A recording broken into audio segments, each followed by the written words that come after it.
Today we're going to be learning Ketubot daf kaf. We're going to start at the bottom of yesterday's daf, remind us what we're up to, and from there move on. A lot today we're talking about testimony, and we're going to get into memory and how that affects how we testify based on memory. How does our memory work? Very interesting topics that kind of almost everything has to do with what we can anticipate about people's behavior. We're even going to get into kvurat nefalim, which is burial of babies who have died. Anyway, interesting. All sorts of varied topics. Tanu Rabbanan. If you can already be, I'm imagining your brains are trying to think about what's the connection between burying children and memory. Really, there's not much of a connection, although we will find a connection at a certain point. I don't think you'll come up with it on your own. Tanu Rabbanan. Shnayim chatumim al shtar v'metu. So about 10 lines from the bottom of yesterday's daf. We did this already, but we'll do a quick review. Two people signed on a document and then they died. And then two people come and say, we know that this is their signatures, but they were anusim, they were psulim, they were ktanim, right? They were no good. Then they're believed because again, they're the ones who are saying these signatures are valid. Without them, it wouldn't be valid anyway. And yet they're saying it's no good. So therefore we're going to invalidate. But if there were witnesses that verified their signatures, to which the braita had said, either witnesses verified their signatures or we were able to verify them from some other document, and the braita had said specifically that someone had challenged the veracity of their signatures, and then it was further proved that they were valid. We'll talk about later why it specifically says that case. Then the witnesses are not believed to undo that shtar because the shtar stands without them, and therefore they can't undo it. So now, right, it's not a case of apesh shasa or apesh shitil. So now the Gemara had asked, wait a minute, magbina k'b'shtara ma'alya? You can basically take this document that two people say, yeah, they signed, but their signatures are no good. You can basically take this document according to the last part, right? There's witnesses that verify the signatures or documents that verify. Then come two witnesses and say, yes, you're right, they're all valid, but they were forced into this or some other reason they're not valid. How could you say that I can make you pay me back the money for this loan based on that shtar? Magbina like a shtar mal, you can, as if that's a good shtar. Amai, why? Treyu treinenu, there's two witnesses and two witnesses. Like, what are you talking about? Two witnesses contradicting, two witnesses who signed. How could you possibly say, right? Because now that they're dead, no one can go up against them. To which Rav Sheshet said, he answered this question. We're going to see a different answer, and Rav Nachman's not going to like Rav Sheshet's answer at all. That Hakasha is tchilat azamihi. That basically Akasha and Azama have the same rule. It's not really that one leads to the other. It's just that they're both ways of claiming that witnesses are false witnesses. And even though they're very different, we discussed yesterday. When you want to make someone into an aid zomemim again, which means you say, we were with you on that day, and you claim you were there at that time somewhere else, and there's no way you could have seen this testimony. We knock you out. We give you the punishment. You get whatever you tried to do to the person you testified against. And that is a rule that you can only do that in front of them. If you do it in a court in a different town, or you do it when they're dead, it doesn't work. So likewise, we can't do edei hakasha, contradictory testimony, where basically, since we don't know who to believe, we just basically don't rely on it at all, on anything we have. It becomes neutralized. Well, so and that's why in this case, so now we're going to say the following. Edut hakasha is where we neutralize everything. In this case, we're not going to accept the two because the first two were dead. So you can't do edei hakasha, basically neutralize all the testimony unless he's there and they're dead. So you can't do it. To which Rav Nachman says, that's absurd. Amalei Rav Nachman, ilu, it becomes an absurdity. Let's just follow it through. Ilu havu kaman, if they were here, umakrishim lehu. Okay, there's two options. Either they deny the claim, the two witnesses who signed say, I know what you're talking about, we weren't anusim. If that's the case, havu hakasha, you're basically saying that would be hakasha, right? Because they're there. To say, the two witnesses themselves who signed said, valid, right? We meant it. The two others say, no, you did it under duress. We would basically, right, that wouldn't be good. The shtar wouldn't stand. That's classic edut makreshet, contradictory testimony. So now that they're not here, to ilu hava kaman, If they were here, Dilma Havu Modalu, what would be the other option? Either they deny it, in which case it would be a kasha, right? If they were there. If they and then the document wouldn't be valid. You wouldn't be able to collect on it. Remember, Rav Sheshet says you could collect on it. Then, if they're there and they admit anusima yinu, either they deny it and then basically everything falls. They say it was a good shtar. The other ones say no, there's no shtar. If they say you're right, we were forced into it, or we were disqualified witnesses at the time, then of course you wouldn't rely on the shtar.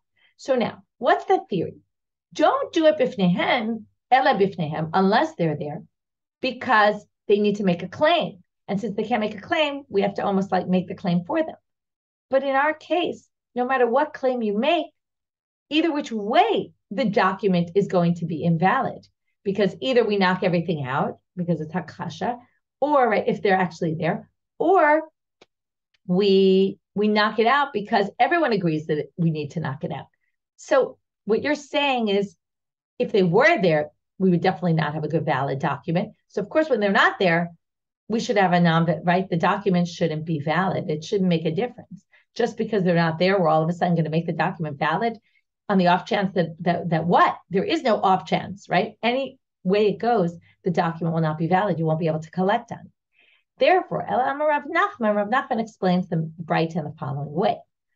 When it says that ein elu ne'emanim, it doesn't mean, and you can use the shtar to collect. What it means is, Rav Nachman, okay, we have 2 against 2, meaning neutralized. There's 2 possibilities of what we could do if we say eduk marchesh. We could say, look, 2 knocked out the first 2 and rip up the shtar. That we don't say. But what we do say is, we don't have evidence either which way to say the shtar is valid or the shtar is not valid. Therefore, the only thing we could do is leave the money in the hands of whoever it is. So if it was a document that says you owe me money and you didn't pay me the money yet, I can't collect it. If you already pay me the money and you try to claim, look, it was an invalid document, you won't be able to get your money back. So the money stays wherever it is. And that's what he means. Not that you can actually use the shtar to collect, which was the question the Gemara asked in the first place. How could you possibly collect the shtar when 2 people say this isn't a valid document? So the answer is, you can't really collect. We just allow the money to stay in the hands of where it was. Just like midi dahave, just like anichse bar shatya. What's the case of bar shatya? Bar shatya was a person who was sometimes of sane mind and sometimes not of sane mind. He had different moments where he was better and sane and different moments where he wasn't. So bar shatya is avinichse. He sold property. Aju betreva amre kashu shotez avin. 2 witnesses said he wasn't of same mind when he sold it, so it really belongs to him.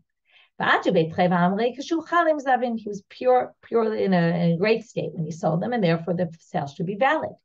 So Amar Rav Ashi, okay, 2 against 2, but okay, 2 against 2, so we don't know what to do with it. So leave the property in the hands of Brashati. Now, this is a little bit different than the other case, because what does it mean to leave it in his hands?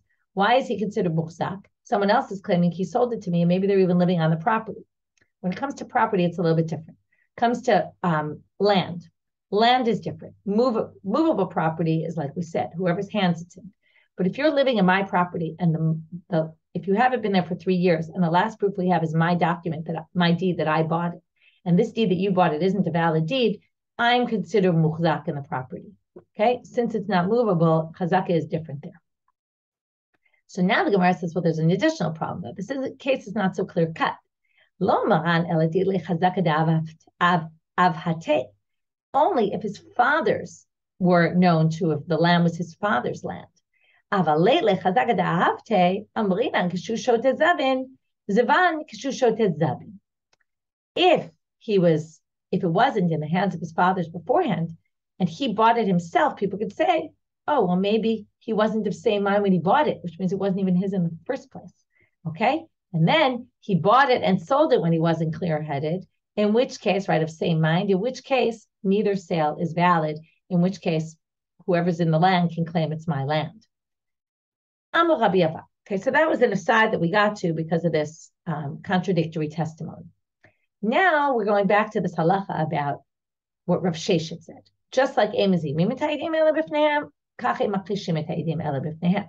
Rabbi Avau disagrees and holds like Rav Nachman, who said you can do edei akasha when they're not around, when they're dead. Amar Rabbi Abahu, ein mezimin et ha'edim ela b'fneihem, u'makchishin et ha'edim shelo b'fneihem. Hazama can't happen without the witnesses, but hakasha can happen without the witnesses, as Rav Nachman said. And not only that, but even within Hazama, we're going to see there's two elements. There's the one element of they themselves get punished because they lied. And number two, their testimony is not ending up being valid. And therefore, whatever they claim someone else was supposed to be obligated, they won't be obligated. So now the Gemara is going to distinguish between those two. Hazama, this is what Rabbi Abahu was saying. Hazama shelo b'fneihem.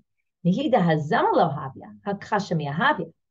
Even though hazama doesn't work, you can't turn someone into an eid zomemim if they're not there to argue their case.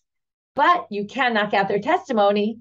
Okay, now we have two witnesses saying it happened, two witnesses say it didn't happen. Now the testimony, right? You won't, even though they won't become edim zomemim, you won't punish the person who they were trying to cause to whatever, whether it's pay money or whatever it is that they were trying to get them to do or say about them.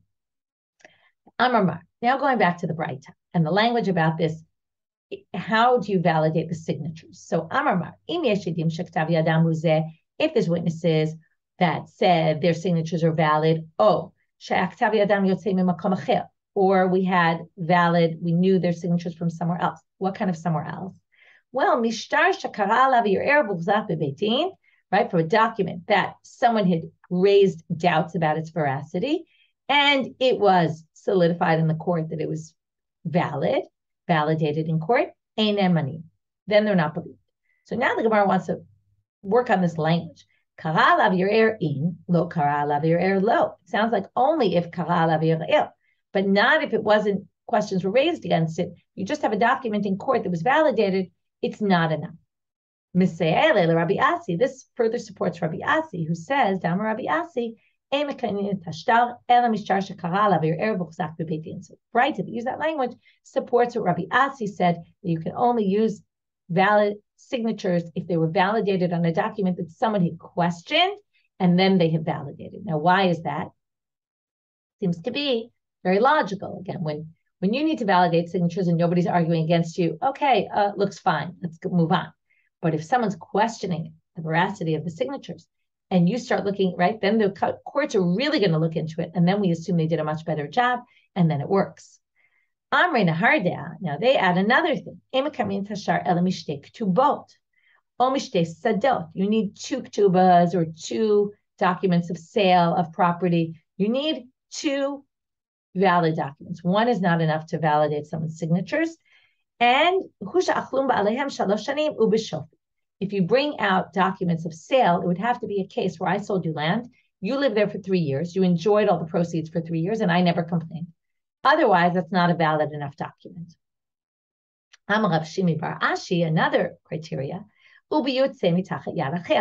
would have to be that the document wasn't in my possession. Let's say I had 3 different properties I bought and they all have the same witnesses signed. They wouldn't use that to validate because, not if it was in my hands. What's the issue? We're assuming if I have the signature right in front of me, it's very easy for me to forge it. We all know people forge documents a lot. So but wait, we're worried. Why can't I do it if it came from my house, the star? Because we're worried I'm going to forge it. Even if it's in your possession,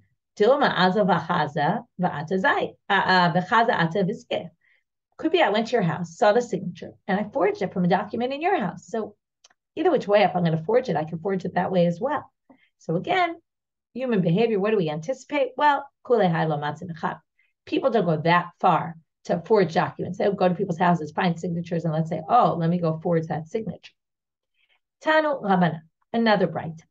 Here we get to the issue of memory. Kotev Adam Eduto al Ashtar. The first thing you have to know is that testimony in the Torah is mentioned as speech. Okay, testimony through speech. Nowadays we have affidavits. We do signed affidavits. There's validity to a signed document. They didn't really view the written word. First of all, things written were different. Probably they didn't write as much. In any case, it's words. Im lo yagib v'nasavo. No, right? It's all about speech. So what if you wrote something down? Ume'id aleha afidu la'achar kama shanim. You can then go to court 5 years later. You testify that you wrote down for yourself a note. I saw so-and-so loan money to so-and-so. I just wrote it down for myself, notes. If I want to go testify about it a number of years later, I can. So Amar Rav Huna says, well, only, and so the braita says that simply. Rav Huna comes and says, only you have to remember it on your own, not because you wrote it down. You have to really remember it. Because if you wrote it down and remember it from what you wrote down, maybe you wrote something, maybe this, it's not enough. It has to come from your speech, which comes from your brain, which comes from your memory, not from what you saw and not from what you read. Now, this is very interesting, this issue. Rabbi Yochanan's going to disagree. Maybe we'll read that and then we'll discuss. Rabbi Yochanan Amar, af al pi she'ein zocha me'atzmo. Even if you don't remember it on your own, the fact that you wrote it is enough. Now, Rashi says it's not really enough. It's that jars your memory. I'll read in Rashi. 5 lines from the bottom. After he sees it written, he remembers it. It refreshes his memory. He obviously didn't forget it entirely because he's able to remember it once he's reminded by it. So you can use something written to remind you and jog your memory. Rav Huna doesn't think you could do that. Now, why doesn't Rav Huna think this? We always ask this question, right? You think about pictures. You have a lot of pictures of things that happened in your life, all different times in your life, especially, let's say, of your childhood. And you look back and you remember things often based on the pictures. Now, sometimes, right, or you remember things based on what people told you about the incident. You don't always remember it yourself, or you don't always remember, right? The picture doesn't show everything. So you don't always remember. Sometimes it's the picture that creates the memory, right? That almost at a certain point, you only remember it the way you see it in the picture, and you don't really remember it how it was. So the question is what's written, is it really jarring your memory? Or did you create a new memory based on what's written? And so it's a tricky area. So Rav Huna says you have to really remember it on your own, independently of what you wrote. Rav Yochanan says, no, you can use it to jar your memory, and then that's sufficient. So it's a very interesting discussion, and we're going to talk about memory for the rest of today's Afmos. Amar Rab, Shma minami de Rabbi Yochanan, Hani betrei de yade sahaduta. You can learn from Rabbi Yochanan, Rabbi says, that if you and I saw the same event, and I didn't remember it, but you did, and you remind me about the incident, say, don't you remember we were there, and this happened, and that, and then I remember, again, it's very tricky, because I'm remembering based on what you're telling me, and then I might remember details the way you're telling me, not necessarily how they happened. He says this seems to indicate that it's okay. Now they ask a good question. What if the Baal Din himself tries to jog your memory? You're in court, come to testify, and the guy says, look, you were there, don't you remember? And then you say, no, not really. And then the guy says, what do you mean? I loaned this guy money, you were there, it was here, it was there, and you start telling me details to jog my memory. Is that okay? So Rav Chaviva Amar, Afilu Atzmo, yes, that's fine. Because if at the end I say it from my own memory, that's fine. Mar Berator of Ashi Amar Atzmo Lo. You can't have the Baal Din try to remind you, because he could be trying to refresh your memory in a way that maybe how many times does it happen that someone says, don't you remember we this? And you kind of say, yeah. And you sort of remember, you almost make yourself believe that you remember, but not clear that you actually really remember that. So that's really not okay. If it's another witness, they're not, as we say, nogea b'davar, they're not connected to this case, we can believe that they have no reason to lie. But the Baal Din himself, the person who's in court, he has reason to make you believe his case and testify on his behalf. And Hilchata, what's the halacha? Atzmo lo. We don't believe it if the Baal Din says it. Comes the Gemara, starting now on Amabet, eat sorva me Rabbananhu afilu atzmo. If he's a Talmid Chacham, though, then even himself. Now, who's the Talmid Chacham here? Good question. Rashi says if the witness is a Talmid Chacham, then we're not worried he's going to lie just because the guy's trying to jog his memory. So even the Baal Din himself can try to jog your memory, and the witness could say, oh, yes, I remember, and do it, because we assume he's a very honest person because he's a Talmid Chacham. Therefore, we're not worried he's going to lie. This seems to indicate Rashi's interpretation that the issue is that he might jog your memory, and you might want to just go out to bat for him. Something might be pulling you toward him. He can kind of convince you, and you'll, not that you really are remembering something, you'll just lie for him because he'll kind of be coaxing you. And therefore, if he's a Talmid Chacham, that's not the issue. The way I described it matches more what Rav Hai Gaon says. Rav Hai Gaon says that if the Baal Din is a Talmid Chacham, then we're not worried that he's lying to you to try to jog your memory, and he's really being honest. And then if it actually does jog your memory, right, then we're not worried that you're making something up, because he's obviously honest and he remembers that you were there, and he's really just trying to help you get in touch with your memory and remember some incident. Very interesting machloket, because it puts the whole concern of who's lying and what in a different context, right? Different way of looking at it. Kiha, now they bring a story, excuse me. Kiha de Rav Ashi. He knew testimony of Rav Kahana. Amrele, he said to him, so Rav Kahana had some incident that Rav Ashi was his witness. But he says, now the problem with this in terms of figuring out who's right, Rashi or Rav Hai Gaon, is that both of them are Talmidei Chachamim, so it won't help us so much. But let's see if we can figure out what the issue is. So Rav Kahana says, do you remember this and this happened? Amarle, lo. He said, no. Rav Kahana says, but wasn't it like this and like this? Amarle, lo yadana. Rav Ashi says, sorry, I don't remember. Lisof id ka Rav Ashi. In the end, Rav Ashi remembers. Asidle, and he testifies for him. Chazil Rav Kahana to have a mechasim. Okay, Rav Kahana sees him that he was. Just 1 second. I want to check one thing here. Right. Rav Kahana was all of a sudden a little bit surprised. Like, what do you mean? I asked you once, I asked you twice. Should you remember? All of a sudden now you remember? He was like, worried a little. Maybe I caused him to remember something and say something that's not really the case. So anyway, Amarle, Rav Ashi says to him, Misabart alayka samichna? What, you think I was relying on you? Anahu derami anafshe v'itkare.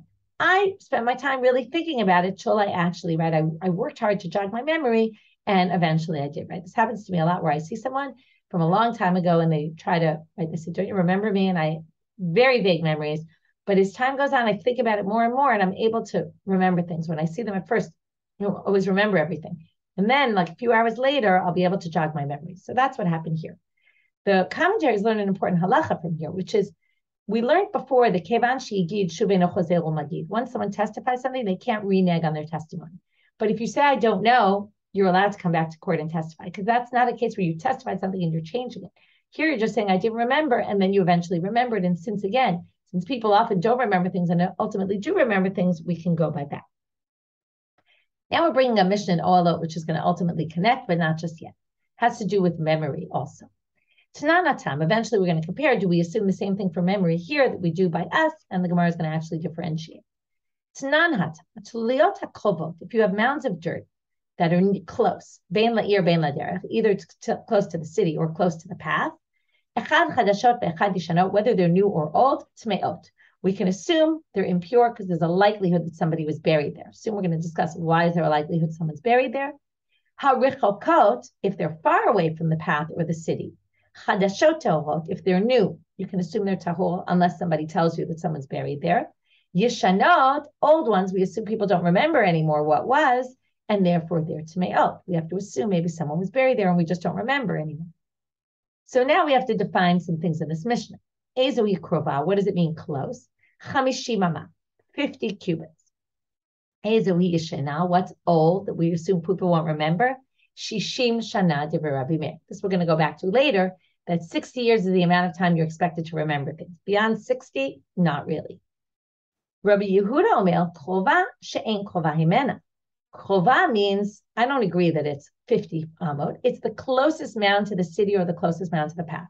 Anything, it could be far away, but it's the closest one. It could be closer, but there's ones closer than it. Yeshana, old, she'en adam socha. It's just a matter of whether people remember or don't remember. It's not an issue of X number of years. So my ir or my derech, what does it mean close to the path, close to the city? Ile my ir mamash, derech mamash. You say next to every city and next to every path. We're going to be so machmir that we have to assume under every mound that we find anywhere is going to be right near any city or any path is going to be impure. There was a case where they wanted to be Batame, all this area in Israel, and Rish Lakish came up with a way to permit it. There's a debate about what exactly this case was. I'm not going to get into the details. The point is, we didn't want all of Israel to turn into a graveyard, and everybody's going to say, oh, you have to worry here, you can't walk here. The Kohanim are stuck. People who are careful about Tum and Tara, like the Prushim, are going to be stuck not walking anywhere. They didn't want to get into that. They always find ways out. So we're certainly not going to say any mound of dirt near any path or any city is going to be impure. So Amar Rabbi Zera, Ir is Ir Smucha LeBeit HaKvarot. The city is a city next to a cemetery. Derech is Derech Beit HaKvarot. It's the path to the cemetery. So now we have to understand both of these. One is going to be easier to understand than the other. You could be on your way to the cemetery and it gets dark and you just immediately bury the person on this mound because you're not going to make it in the dark to the cemetery. So you bury them under this mound. So therefore, at the path to the cemetery, we get. If you're in a city next to a cemetery, you're just going to go to the cemetery. No one's going to bury you in the city if you have a cemetery right nearby.